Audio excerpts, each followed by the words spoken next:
I'ma move regardless, just like the clock. Been around here before, I've been on this block. 25 to light bit, I live on this rock. Planet Mars, dog, my planet raw. Took trips and landed fall. Took hits I can't ignore. My chest got a black hole. I dealt with a black crow. White dove, a black soul. Wipe off my past clothes. I try to get away from it, not trying to let the vapors in. I'm fly when you wasting it. Fast life, I was racing it, and I knew I had to pay for my bus. Right guys, we are here with Phil's 41 Chevy. This is a lowrider build. It's bagged, and we're just going to run through a little bit about what we've done on this build, because although the car looks kind of similar from the outside as perhaps when it rolled in, everything underneath has been done. And the main man Ash here has done the majority of the work.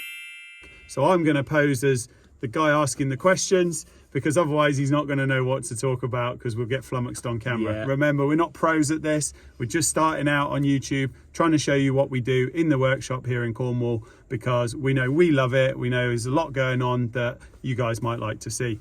So, Ash, let's get started. Yeah. It's a 41. It is a 41. It's a Chevy. It is cool as. Yeah. Quite possibly my favourite car I've ever built. So let's get to the nitty gritty. To achieve this stance, what was required in the suspension department? Basically scrapping everything, getting rid of everything. The main two chassis rails are about the only thing that's left of the original chassis. It's a Mustang 2 front suspension. It was supposedly a kit for this car, but it was meant to be a bolt-on kit for this car, from what I remember. It was not. Far from it. It was not. In fact, I think the left-hand side and the right-hand side looked like they might have even been from different kits. Yeah, they weren't. But we got it in there. We got it all made right. Yeah. It's 4-link rear end. Every cross member on it has been changed. Engine and gearbox raised up. Yeah. And while we were in there, it's gone from a column shifted 3-speed to a floor shifted 4-speed.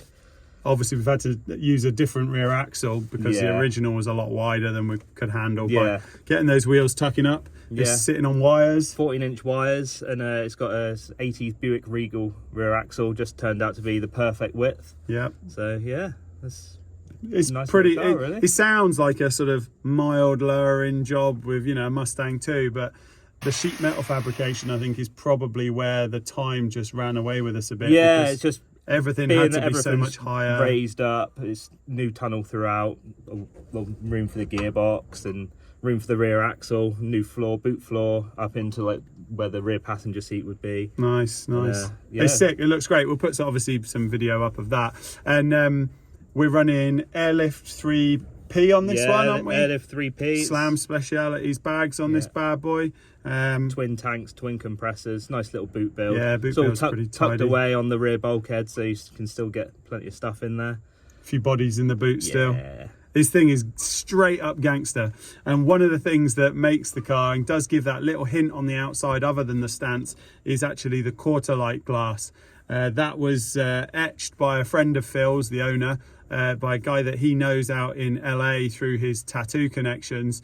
And I don't even know that he knew what was coming. He just got told to expect a parcel. They'd gone and sourced the right glass for this car, etched it, and then shipped it over. I mean, that's global car culture at its finest, I think. So it's super sick. Super cool. Overall, this is one of, like Ash said, one of our favourite builds recently. And I think it's just because you don't see these sorts of cars done over here in this style. So with that, let's get out on the road, go for a cruise and have some fun. Yeah. So we just happened to be filming on the 20th of the 4th, 4:20 if you're in America. And the clock is set at 4:20. Don't know what that means. You look like you'd know what that means. Oh, I can neither confirm nor deny.